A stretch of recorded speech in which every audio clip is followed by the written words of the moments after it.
Welcome to another episode of Pros Who Know. Ask Holly. Joining me now is Holly Salmon. She is President and CEO of the Better Business Bureau of Central Florida. And today we are talking heating and cooling. Holly's going to share tips on how to make sure our heating and cooling systems run more efficiently and are more cost effective, especially as the months get colder and we begin to turn on our heating systems, right? Yeah. So, air conditioning is obviously something that we in Central Florida choose or hope to never be without.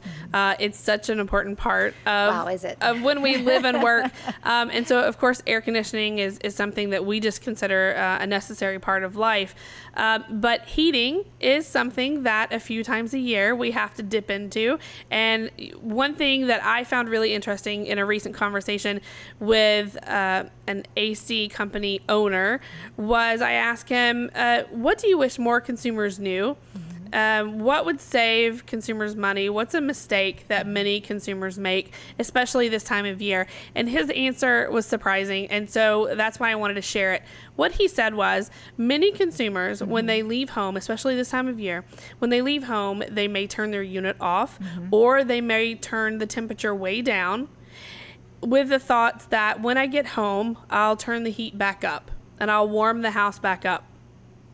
What he explained to me was that in doing that, you're causing and now this is Ask Holly, and I'm not an AC professional, but you're causing... Well, you're sounding really convincing right now. So. You're causing the parts and pieces, we're going to use that non-technical term, you're causing the parts and pieces in your heating and air unit to expand and contract. And in doing that over and over unnecessarily, you're causing unnecessary wear and tear on your unit. There may be seals that will go bad. Essentially, you're causing yourself, you're doing more harm than good, and you may be costing yourself money. So his recommendation was find a temperature and stick with it. Don't do wide temperature swings. Don't leave home and let the house warm up, and then when I get home, I'll cool it back down, and vice versa at this time of year. Don't let the house get cold during the day, and then when I get home, I'm going to warm it back up. You're not really saving yourself money in the long run. You could really be costing yourself money because of the wear and tear in your unit. I thought it was interesting. Well, it is, and I will tell you, in my household, we fight over the thermostat as the weather gets colder. I work at home during the day. I'm cold-natured. I will crank up that heat.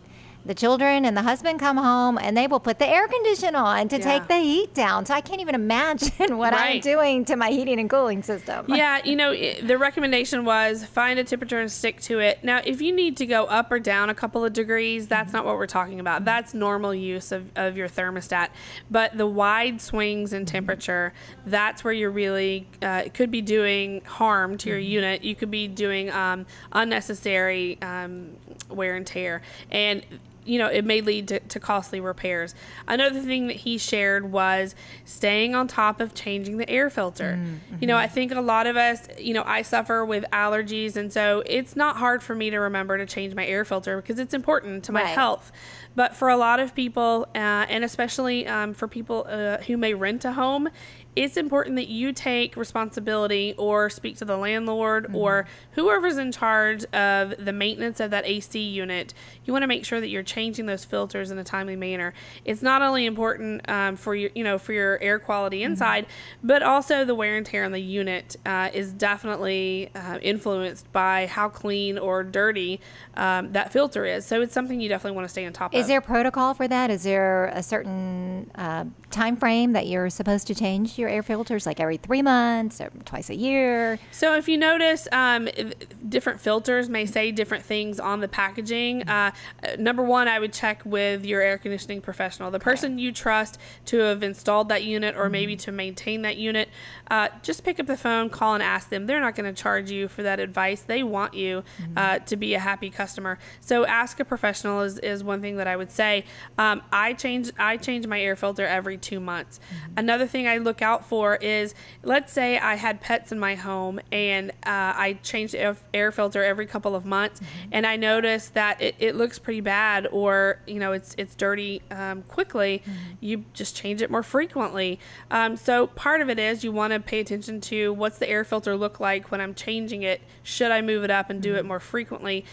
You're going to really save yourself in the long run on wear and tear on your unit if you stay on top of that. So speaking of saving on the long run with wear and tear, you were talking before the podcast about the importance of maintenance, because a lot of people do not call unless it's broken. Yeah. Exactly. Yeah, so maintenance is important because it's a major investment. Putting it in a new unit or a new system, it's a major investment, thousands of dollars. And like we said, you don't want to be without your air conditioning. And chances are, I mean, I'm sure it happens, but chances are your air conditioner is going to go out at the worst possible time. How often do they really go out on these 50-degree weather days? They're going to go out when it's 95 degrees outside and you're making it work hard. So you want to make sure that proper maintenance helps you stay in business all year long with your air conditioning. And you can do that either by staying on a maintenance plan with an air conditioning provider, air conditioner contractor. They do things like they flush the lines, they check the system, they check the freon levels, different things like that. So they're doing a wellness check generally twice a year on the unit to make sure that you're staying in good condition. Many air conditioning professionals will offer maintenance plans and things like that. You can just have them out maybe. If you're not having them out at all, once a year is better than nothing. So twice a year probably would be considered ideal, but they're doing things that the average homeowner may not be able to do or may not find the time to do.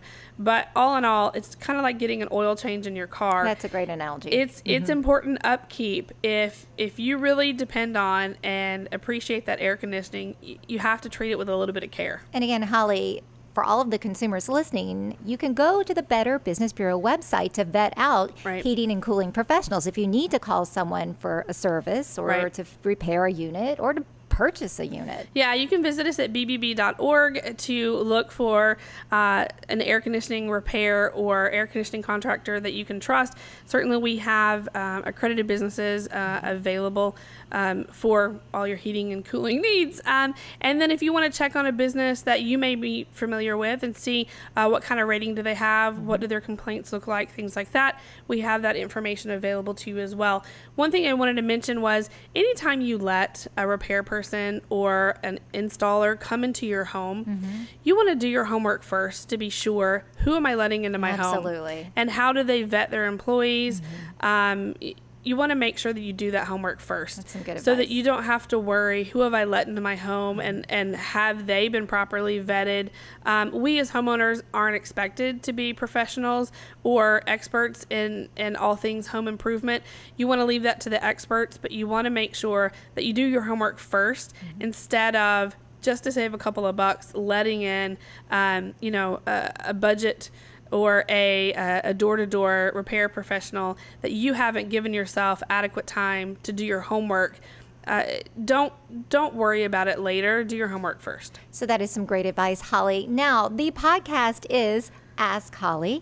So we encourage you to write Holly. Write her at askholly@wkmg.com if you have any questions, or perhaps you want to suggest a future topic for our podcast. Yeah. So lots to talk about. We would love to hear from you. We want the podcast to be interactive. So give a shout out to Holly, and maybe we'll hear your question or your topic in one of our future episodes. And keep checking back because we update this podcast continuously. New episodes coming online all the time. Holly, thank you so much for joining us. Absolutely. I feel so much smarter about heating and cooling. Who would have known?